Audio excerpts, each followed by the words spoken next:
Konsep evaluasi kurikulum. Evaluasi merupakan elemen integral dalam dinamika kurikulum.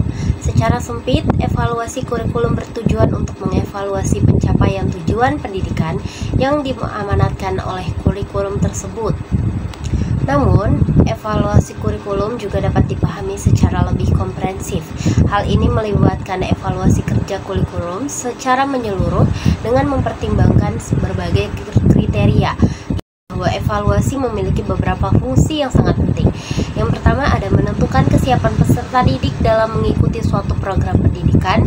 Kedua, mengevaluasi apakah mereka siap untuk menerima materi pelajaran tertentu atau belum. Ketiga, mengukur sejauh mana pencapaian hasil dalam proses pendidikan yang telah dilaksanakan dan mencari faktor-faktor yang mempengaruhi ketidaksesuaian antara hasil yang dicapai dengan harapan. Yang ketiga, menentukan apakah suatu mata pelajaran dapat dilanjutkan dengan materi baru atau memerlukan pemahaman kembali terhadap materi yang telah diajarkan sebelumnya. Yang keempat, memberikan informasi yang berguna dalam memberikan bimbingan terkait jalur pendidikan atau karir yang cocok bagi peserta didik. Yang kelima adalah memberikan bahan evaluasi untuk menentukan apakah peserta didik layak untuk naik ke jenjang berikutnya. Evaluasi kurikulum PAI perlu dilakukan sebagai respon terhadap dinamika sosial yang terus berkembang di masyarakat dalam konteks pendidikan. Pertanyaan mendasar yang muncul adalah sejauh mana konsep evaluasi kurikulum telah mengacu pada tujuan pelaksanaan pendidikan agama Islam itu sendiri, dan apakah telah mampu mencerminkan dan mendukung visi serta misi PAI dalam konteks perubahan sosial yang terjadi. Pentingnya evaluasi kurikulum PAI. Evaluasi kurikulum merupakan tahapan yang krusial karena dapat memberikan gambaran mengenai kesesuaian, efektivitas, dan efisiensi dari kurikulum terhadap tujuan yang ingin dicapai, serta optimalisasi penggunaan sumber daya. Informasi yang dihasilkan dari evaluasi ini menjadi landasan bagi pengambilan keputusan terkait keberlanjutan kurikulum, apakah memerlukan revisi atau pergantian dengan kurikulum baru. Selain itu, evaluasi kurikulum penting untuk menyesuaikan dengan perkembangan ilmu pengetahuan, kemajuan teknologi, serta kebutuhan pasar yang terus berubah. Evaluasi kurikulum bisa dilakukan dalam dua konteks waktu, yaitu evaluasi formatif atau saat proses berlangsung, dan evaluasi sumatif, yaitu setelah mencapai target. Evaluasi formatif memberikan informasi tentang kelemahan yang ada dalam kurikulum, memungkinkan adanya perbaikan untuk peningkatan keberhasilan kurikulum, sementara evaluasi sumatif digunakan untuk menentukan apakah kurikulum tersebut tetap relevan atau memerlukan perubahan. Tujuan dari evaluasi kurikulum mencakup dua hal utama, yaitu menilai efektivitas program dan sebagai alat bantu dalam pelaksanaan kurikulum. Evaluasi juga memiliki peran penting dalam aspek keperluan, antara lain perbaikan program, yaitu evaluasi memberikan informasi yang konstruktif untuk perbaikan dalam program kurikulum supaya untuk mengembangkan yang optimal. Yang kedua, pertanggungjawaban kepada berbagai pihak. Yang ketiga, penentuan tindak lanjut hasil pengembangan. Prinsip evaluasi kurikulum dalam konteks pendidikan agama Islam meliputi 1. Tujuan tertentu, yaitu setiap evaluasi kurikulum memiliki arah yang jelas dan spesifik untuk mencapai tujuan yang telah ditetapkan dengan tegas. Kedua, objektivitas. Ketiga, komprehensif. Keempat, kolaboratif dan tanggung jawab bersama. Kelima, efisiensi. Keenam, berkesinambungan.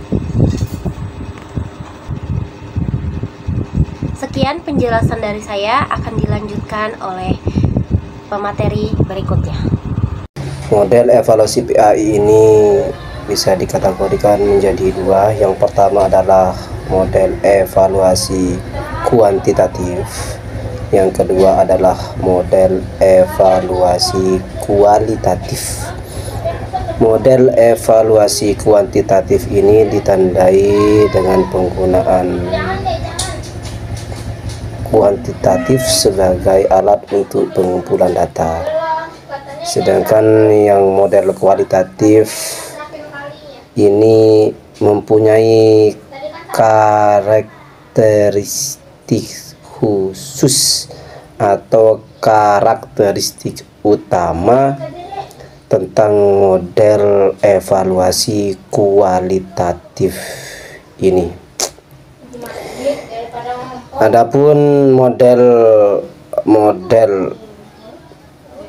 kualitatif ini karakteristik utamanya yang pertama adalah penggunaan metodologi kualitatif, yaitu pendekatan pengumpulan data dalam evaluasi menggunakan metodologi kualitatif. Yang kedua adalah fokus pada proses pelaksanaan kurikulum. Yang ketiga, pengumpulan data kualitatif, maksudnya lebih mengutamakan data kualitatif yang memberikan deskripsi mendalam dan dianggap lebih bermakna dibandingkan data kuantitatif yang lebih statis. Kemudian karakteristik utamanya yang lain adalah penerimaan realitas yang beragam. Maksudnya di sini model evaluasi ini mengakui adanya beragam pandangan terhadap realitas. Kemudian model evaluasi kualitatif juga secara khusus terdiri dari beberapa jenis. Yang pertama adalah model studi kasus. Yang kedua model iluminatif. Yang ketiga adalah model responsif. Nah, itu adalah model-model evaluasi PAI. Kemudian selanjutnya peranan evaluasi kurikulum. Bagaimanakah evaluasi kurikulum ini mengambil suatu peranan? Yang pertama, peranan evaluasi kurikulum itu evaluasi sebagai penilaian moral. Jadi fokus utamanya adalah di sini menghadirkan aspek moral. Yang kedua, evaluasi sebagai penentu keputusan. Yang ketiga, evaluasi sebagai konsensus nilai. Jadi peran evaluasi kurikulum dalam konteks ini menjadi lebih dari sekedar alat evaluasi, melainkan juga mencerminkan aspek moral, menentukan keputusan, dan membentuk kesepakatan nilai yang model evaluasi PAI ini bisa dikategorikan menjadi dua. Yang pertama adalah model evaluasi kuantitatif. Yang kedua adalah model evaluasi kualitatif. Model evaluasi kuantitatif ini ditandai dengan penggunaan kuantitatif sebagai alat untuk pengumpulan data. Sedangkan yang model kualitatif ini mempunyai karakteristik khusus atau karakteristik utama tentang model evaluasi kualitatif ini. Adapun model kualitatif ini karakteristik utamanya yang pertama adalah penggunaan metodologi kualitatif, yaitu pendekatan pengumpulan data dalam evaluasi menggunakan metodologi kualitatif.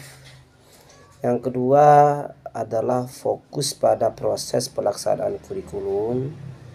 Yang ketiga, pengumpulan data kualitatif, maksudnya lebih mengutamakan data kualitatif yang memberikan deskripsi mendalam dan dianggap lebih bermakna dibandingkan data kuantitatif yang lebih statis.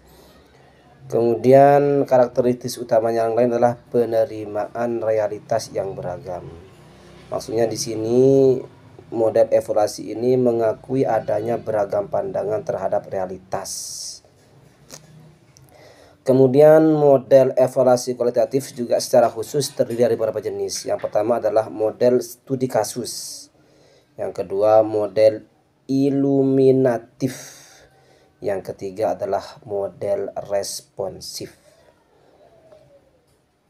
Nah, itu adalah model-model evaluasi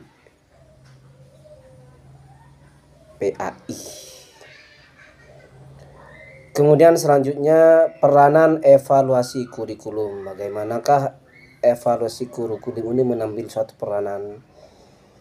Yang pertama, peranan evaluasi kurikulum itu evaluasi sebagai penilaian moral. Jadi fokus utamanya adalah di sini menghadirkan aspek moral. Yang kedua, evaluasi sebagai penentu keputusan. Yang ketiga, evaluasi sebagai konsensus nilai. Jadi peran evaluasi kurikulum dalam konteks ini menjadi lebih dari sekedar alat evaluasi, melainkan juga mencerminkan aspek moral, menentukan keputusan, dan membentuk kesepakatan nilai yang melandasi keberhasilan implementasi kurikulum dalam konteks pendidikan. Kemudian bagaimana bentuk kegiatan evaluasi kurikulum PAI di lapangan? Bentuk kegiatan evaluasi kurikulum PAI di lapangan bisa dilihat dalam dua konteks. Yang pertama konteks mikro, yang mana konteks ini menilai aspek pembelajaran di tingkat kelas. Yang kedua konteks makro, yang mana konteks ini menilai kurikulum secara menyeluruh di institusi atau lembaga pendidikan. Lalu fungsi evaluasi kurikulum itu apa saja? Fungsi evaluasi kurikulum itu meliputi pertama perbaikan, yang kedua penempatan, yang ketiga penyebaran, yang keempat penelitian dan pengembangan. Maksudnya bagaimana? Yang fungsi yang pertama perbaikan ini adalah mendorong inovasi dan perbaikan konten, pelaksanaan dan metode evaluasi untuk kurikulum yang lebih baik. Kemudian penempatan ini menilai hasil pembelajaran dan menempatkan siswa dalam kategori prestasi yang berbeda guna mengembangkan kualitas kurikulum sesuai kebutuhan mereka. Yang ketiga penyebaran, memastikan kurikulum diuji dan diimplementasikan secara merata di semua tingkat dan lokasi pendidikan. Yang ketiga penelitian dan pengembangan, melihat implikasi dan efek kurikulum terhadap masyarakat serta mengontrol implementasi kurikulum di seluruh negara. Adapun untuk pelaksanaan evaluasi kurikulum ini tentu akan melibatkan beberapa aspek, antara lain evaluasi konsep kurikulum. Yang kedua, evaluasi komponen kurikulum, kemudian evaluasi isi program kurikulum, yang terakhir evaluasi prinsip kurikulum, evaluasi landasan pengembangan kurikulum, dan evaluasi kurikulum itu sendiri.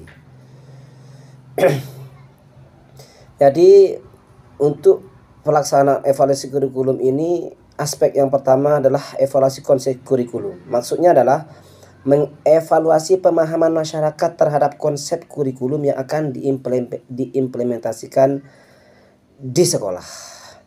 Kemudian evaluasi komponen kurikulum, menilai tujuan, isi, metode, dan evaluasi pada setiap pembelajaran. Kemudian evaluasi isi program kurikulum, memastikan proporsi isi program sesuai dengan konsisten dari jenjang dasar hingga tinggi. Memastikan proporsi isi program yang sesuai dengan jenjang dasar hingga tinggi dan juga konsisten dari jenjang dasar hingga tinggi. Begitu maksudnya. Kemudian evaluasi prinsip kurikulum. Maksudnya di sini menilai prinsip-prinsip yang menjadi dasar pengembangan kurikulum secara makro maupun mikro. Kemudian evaluasi landasan pengembangan kurikulum. Evaluasi isi kurikulum pendidikan agama Islam dimulai dengan menganalisis silabus yang digunakan dalam mata pelajaran. Nah, menurut Ahmad Sudrajat, seorang pakar pendidikan Islam, silabus itu harus mencerminkan struktur agama Islam yang komprehensif. Nah, ini tuh melibatkan penilaian terhadap rincian seperti materi pelajaran, tujuan pembelajaran, dan metode pengajaran diusulkan. Selain itu, ada evaluasi tentang buku teks. Nah, buku teks merupakan salah satu aspek penting dalam proses pembelajaran. Selanjutnya yaitu penyelesaian dengan standar kompetensi. Nah, standar kompetensi adalah pedoman yang menentukan apa yang diharapkan siswa pelajari dalam mata pelajaran pendidikan agama Islam. Referensi yang digunakan dalam tahap ini adalah dokumen resmi tentang standar kompetensi pada tahap pelajaran pendidikan agama Islam yang dikeluarkan oleh pemerintah. Setelah itu keterkaitan dengan nilai-nilai agama. Nah, kurikulum pendidikan agama Islam harus memiliki keterkaitan yang kuat dengan nilai-nilai agama Islam. Nah, pemahaman tentang nilai-nilai agama Islam harus diperkuat melalui kurikulum pendidikan agama Islam. Oleh karena itu, evaluasi harus mencakup analisis mendalam terhadap bagaimana nilai-nilai agama Islam diintegrasikan dalam kurikulum pendidikan agama Islam. Selanjutnya, evaluasi proses pembelajaran pendidikan agama Islam, yaitu yang pertama adalah penerapan metode pembelajaran. Nah, metode pembelajaran ini sangat penting dalam sistem pembelajaran karena diharapkan dengan ada metode ini siswa termotivasi untuk mencari pemahaman yang mendalam tentang agama Islam. Selain itu, peran guru dalam pembelajaran. Guru sangat berperan dalam sistem pembelajaran. Nah, selain guru mengajar, guru juga sebagai model dan pembimbing. Dengan adanya peran guru ini dalam pembelajaran, diharapkan siswa dapat membantu memudahkan dalam memahami suatu pembelajaran. Selanjutnya, penggunaan sumber belajar. Nah, sumber belajar dalam mata pelajaran pendidikan agama Islam bukan sebagai alat bantu, tapi juga sebagai sarana untuk merangsang pemahaman yang mendalam tentang Islam. Nah, pembelajaran ini bisa melewati buku, internet, dan lain sebagainya. Itu partisipasi yang selanjutnya itu tentang partisipasi siswa. Nah, partisipasi siswa dalam proses pembelajaran merupakan indikator penting dalam menilai efektivitas pengajaran. Nah, menurut Dr. Muhammad Argon, seorang pemikir Islam Al-Jazar, menggarisbawahi bahwa partisipasi aktif siswa menciptakan pemahaman yang baik tentang Islam. Selanjutnya itu evaluasi hasil belajar. Nah, evaluasi hasil belajar ini mencakup pengumpulan prestasi siswa, menggunakan analisis hasil ujian, pencapaian kompetensi siswa. Mungkin cukup sekian yang dapat disampaikan. Terima kasih.